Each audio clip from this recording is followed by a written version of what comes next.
How she are you? is.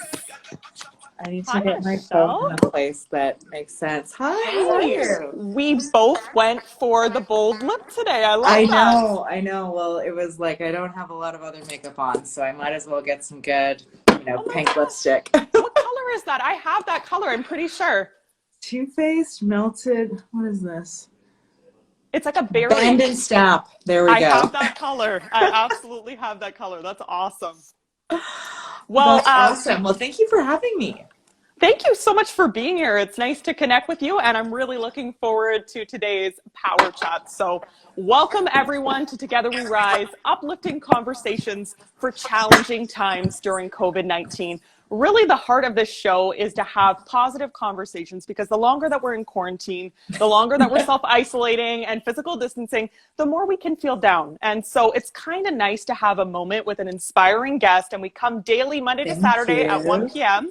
and hear how they're coping with COVID. And I couldn't be more thrilled for today's guest because, well, Michelle, not only are you awesome, just generally speaking, but you have been going into overdrive with COVID work and seeking to make such a powerful difference. So I can't wait to chat about that. Before we get into the conversation, I want to do an official intro for our guest. So Tech Awesome. Titan Michele Romanow is an investor and serial entrepreneur who started 5 companies before her 33rd birthday.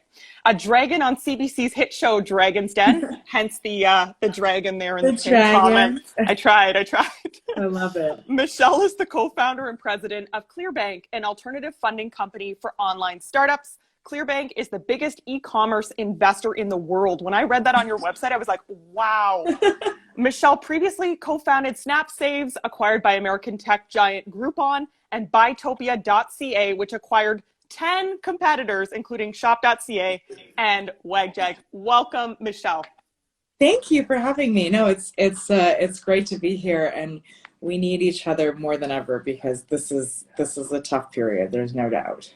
So to kick us off today, tell us a little bit about how COVID impacted your life and is impacting your life and your business. Oh, I mean, I think I'm in the same boat as everyone else. I went from a life where I was probably traveling and on an airplane 50% of the time. There's 200 people at Clearbanc to, now being in my home and seeing that. I think, what I think to myself all the time is like, Michele, you're not on the front lines. You do have to manage a company now through what is definitely going to be like a global economic crisis. And that's hard to do. And it's hard to do without, people around you, right? I'm a very, very strong extrovert. And so I love being around people. I, love doing events at night. Like I love all of that social activity. So it's definitely been an adjustment, but I think we're all going through our own versions of that. So it's great to be able to connect online. I know that lots of startup entrepreneurs and small business owners were excited to tune in today to hear from you because you actually started one of your first businesses during a recession. Yeah. So this is a great story. So, I'm graduating Queens with Anatoly and Ryan, and we start looking for business ideas, and we figure out that worldwide supply of sturgeon caviar, of all things, is down by 95% because we've overfished the Caspian Sea. So we're crazy enough to say no to all of our job offers. This is again, June of 2008, and just move to New Brunswick and build a fishery from scratch. I mean, that's everything you think. Boats, fishermen, my hands being fish, like the whole nine. Oh, you want to see something really cool? Yes. This is actually a sturgeon skin. This is how large these fish are. Oh my goodness. That's actually, anyways, really cool. That looks prehistoric. That they actually look like dinosaurs. It's really cool. So here we are. We're making all this caviar. We're like, this is great. Chefs can't find this. They're all buying it from us. This is awesome. And then it's I remember going home and then I remember just the markets completely crashing that fall and being like, okay, so I'm 21 years old. And I started a business, and I'm selling the most superfluous, unnecessary luxury product in the world in the middle of the greatest economic crash since, the 30s. And so it was just you just learn that you can be a lot tougher than you think you are. You learn there's actually a lot of great opportunities that come in a recession. I mean, there is the ability to find and acquire talent that would normally be super expensive. There's the ability to do deals with folks that usually would never want to do a deal with you. All of that happens. And so I think it was like a great place to start my career. But like, I mean, if you're early in your career, it doesn't feel like it today, but this is truly a blessing, not a curse. I love that advice, and something that you're always talking about. You know, I've seen clips of your speeches, or even some of the posts that you're sharing on your various media channels. You always talk about iteration, and it's never about just kind of one quick moment or eureka moment or any of those sorts of things. Like, good work and success, it takes time to build, and you have to kind of manage through all of the various obstacles and challenges. How does that relate even more so to a time like this in COVID? Oh, it is. See, that's the process of building a business. And what ends up happening is it's exactly like you said. You know, you build a great successful company. Someone's like, how did you do this? And you're like, you tell them a 1-minute story where you're like, had this great idea and then it happened. But that is not true. I mean, it's true in 1% of cases because there's always an outlier case in every data set. But most times it's like, I mean, even with Clearbanc, everyone's like, oh, this has been like a great story. I mean, we started in 2015. Our first product was funding gig workers and Uber drivers.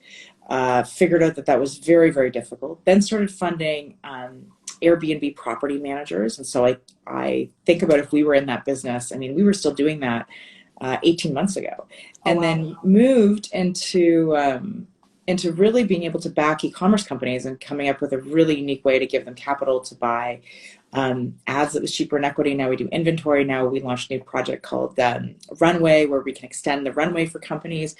And it's all about, you know, getting non-dilutive capital to great founders, regardless of where they're from.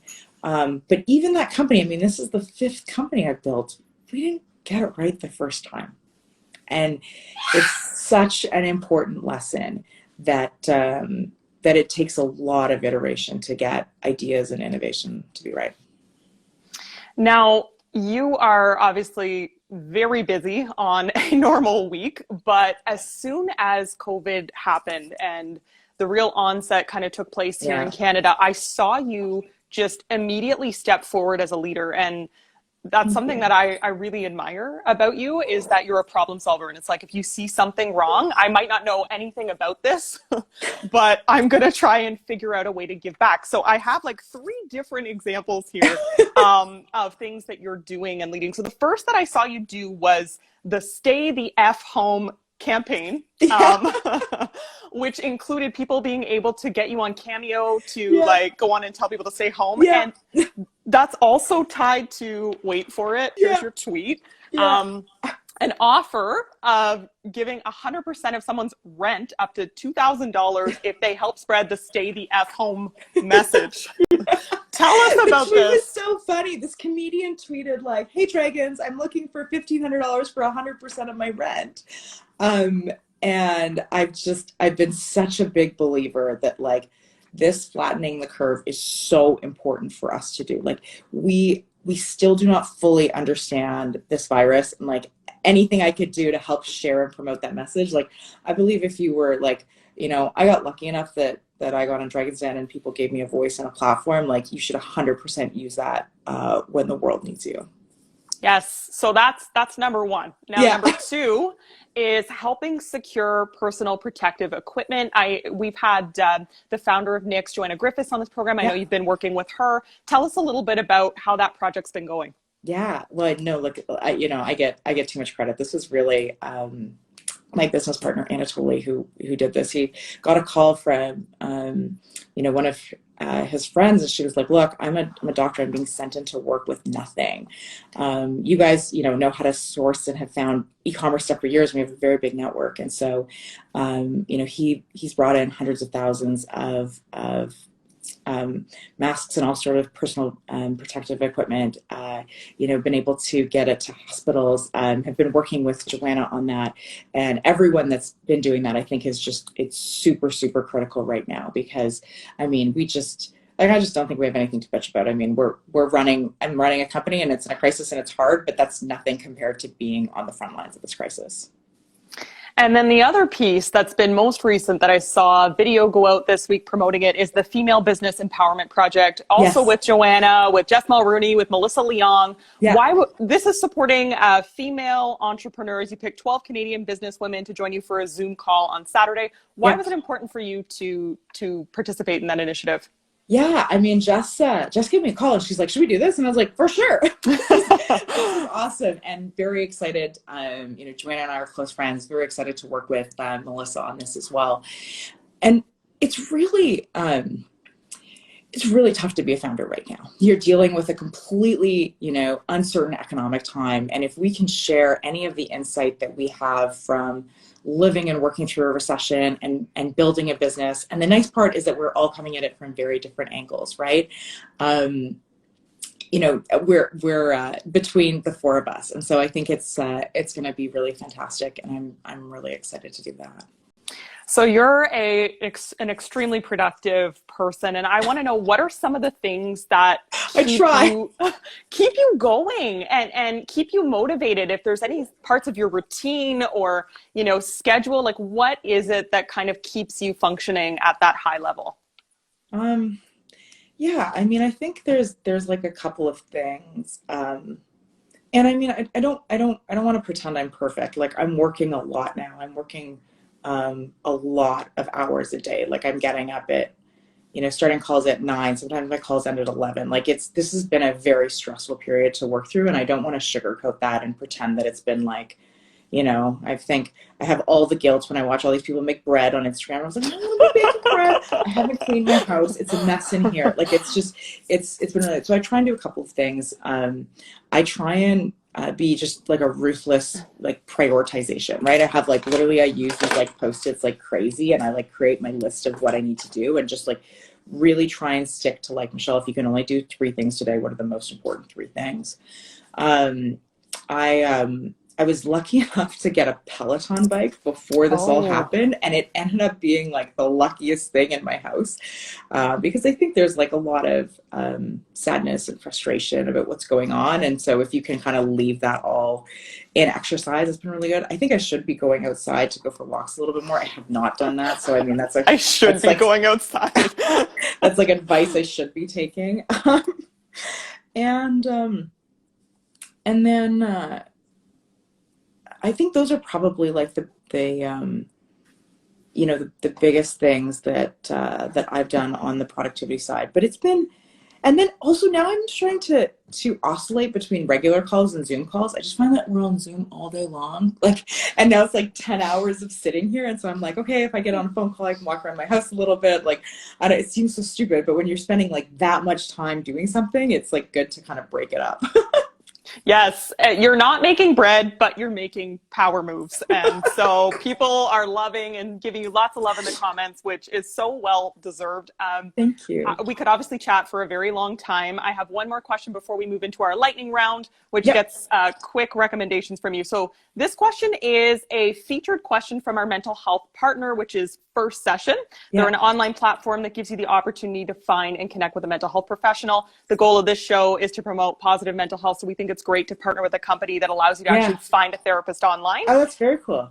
And in light of COVID-19, all therapists on First Session's platform are offering online sessions, and some are even offering discounted rates. So awesome. The question from First Session, why do you think it's important to break down the stigma surrounding mental health?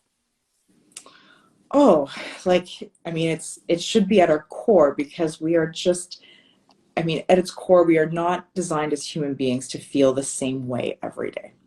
And I don't know where we got this myth that we're always supposed to be like energized and productive and all of this. But the real journey of at least being a founder, which is the only thing I can talk to because it's the only career I've ever had, is like, it is just a huge roller coaster of emotion. And whether you call that the ups and downs, whether you call that the depression and anxiety, whether you call that, whatever word you're using to label that, making sure that you can turn your emotions into something productive is enormously important for all of us. And I know that one of the things that was really hard for me early in my career is just even channeling my own anxiety about how things are going into productivity. And I have tools that I use that I can do that now, where I'm like, okay, starting to feel really nervous about this. I was like, this is what I need to get done that will make me feel less nervous about this. And so I think, you know, great psychologists and therapists can really give you that set of tools to do that. And that's just so important, because this career has so many ups and downs. And even if you're not a founder, we're in a really uncertain time in a world. We're going to witness probably the greatest health crisis in our lifetime right now. It is going to be, there's going to be a lot of suffering. And I think there's a lot for all of us to deal with. And then on top of that, you are not giving people the social activity they're used to, and you're kind of like in captivity a little bit, right? It's true. It's not really a normal way for us to be functioning. So I think more than ever, you know, seeking the help when you need it, doing things that are great practice, like walking, unlike I'm doing, meditating, exercise, all of those things. You know, they sound cliche, but when I force myself to do them, I'm a much better version of myself. Love that. All right. We're moving into the lightning round. Okay, it's here we the go. last part of today's interview, so we get to learn a little bit more about Michele, get some of her recommendations. So 10 quick questions. First up, Michele, what makes you a good person to be quarantined with? What would be a good person to be quarantined with? Oh, I stress clean. So you'll have a cleaning rabbit with you. Only when you're stressed. Well, no, there's just like something so nice about everything going wrong, and you're like, I'm gonna make this table clean, and then it's like there's visually something that's done. So I don't know. I'm a stress cleaner for sure. Okay, the flip side of that, what could potentially make you a not so great person to be quarantined with? Oh, yeah, I haven't done a lot of amazing cooking. Like, I've seen a lot of people like really embrace their inner Martha, and like I've not been able to accommodate for that yet. Fair enough. You've had a lot on the go. Okay. Favorite quote to keep you motivated? Never be comfortable. That it's always in discomfort that you are growing. And it's so hard to appreciate that sometimes, but it's kind of one thing that I like to live by. Your go-to pump-up song? Oh, Eye of the Tiger for sure. Oh, yes, yes. Or the Demi Lovato one that I was listening to yesterday. Oh, so good. It's the one in Joanna's commercial. It's awesome. Oh, Confident. Confident, yeah, that one. Yeah, good song. Okay, so I played this pump-up song for tomorrow's guest, so got some Eye of the Tiger coming tomorrow. I'm looking forward to that. Your current at-home workout? Peloton, and I finally ordered weights on the internet, and they came about 3 weeks later. So now I think I can get in like a little arm workout too. Go-to healthy snack? Oh, kale chips or Smart Sweets. Both are like so freaking delicious. We probably snack way too much. There's been days where I feel like we haven't stopped eating all day. And I needed the like PSA, be like, you're not hungry, you're bored. And I'm like, yep, bored and anxious, and this is leading to eating. So true though, but at least so true. That's good. So true. Book recommendation. Oh, what's a great recommendation for this time? I actually love Ray Dalio's book Principles. I thought that gave me a lot of I think it's an antithesis business book. Robert Cialdini's book called Influence is like a great book to learn how to sell. Every entrepreneur needs to know how to sell everything. And then for a totally random pick, I read Educated by Tara Westover. That's a good book. Oh, unbelievable. It was one of the only books I stayed up till 4 a.m. reading. I just could not. She writes it like a page turner. She's so non-judgmental. It's about a woman that grows up in a house with parents that don't believe in education. It's really interesting. Or healthcare. Or healthcare, or like a lot of things. Gosh. So there's like a name that I was forgetting. But yes, great read. Netflix show recommendation. Oh, I haven't had a lot of chance to read, or to watch stuff, but Mindhunter, because it was the story of how I love true crime. And then I just started CJ Walker, I think, is about the entrepreneur that created the hair grower for African American women. And I just love stories of entrepreneurs. They're always so motivating to me. I was thinking you might say Tiger King because of Eye of the Tiger. I don't know. Oh, but... yeah. I mean, we also kind of like, you know, we were like putting on Tiger King as we were going to bed. I mean, that is a set of characters. Holy smokes. But I think your recommendations have like some more substance to them. That's good. No, I mean, look, I totally get sometimes we need stuff that that does not have a lot of substance to it. And I think that perfectly fits the bill. So. All right, last two questions, Michele. Any skill or hobby? I don't even know if I need to finish this question with you because you don't have more time, that's for sure. You're spending more time at home, but any new skill or hobby that you're kind of picking up during this time of being at home more? That's a good question. I'm trying to like stretch more. I like can get on calls now, and if it's not a video call, like I have a little yoga mat behind here, and like it's actually making me feel a lot better. So I feel like more like stretching and yoga in my life is probably a good thing. And lastly, where can people connect with you outside of today's live? Oh, yeah. Please connect with me. Michele Romanow. Michele has one L because my parents forgot the second L. And I am active on LinkedIn and Instagram. It's Dragon Michele on Facebook. And then Michele Romanow on Twitter. Would love to hear and connect with you all. Guys, put some hearts in the comments here. What an incredible chat, Michele. Like, truly, from a business perspective, from your personal life, what I admire so much is you're a leader, you're a problem solver, and you're also real. So thank you very much for sharing and taking the time to be here today. Oh, thank you. No, I really appreciate that. Like I don't want to pretend it's perfect, and nor am I. Just, you know, trying my best. So thank you so much for having me, Katie. It was wonderful to be here.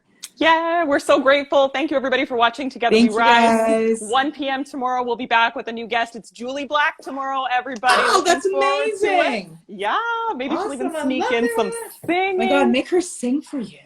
Yes. She does these lives like cooking and singing, and they're honestly amazing. Oh my God, that would like make my heart melt. Yeah, well, you would not want to see me cooking and singing. You'd be like, please stop this live. Anyway, I'll tune in for Julie Black. Awesome. Thanks, guys. Have a great rest of your day. We're going to make it to the other side of COVID-19. We are.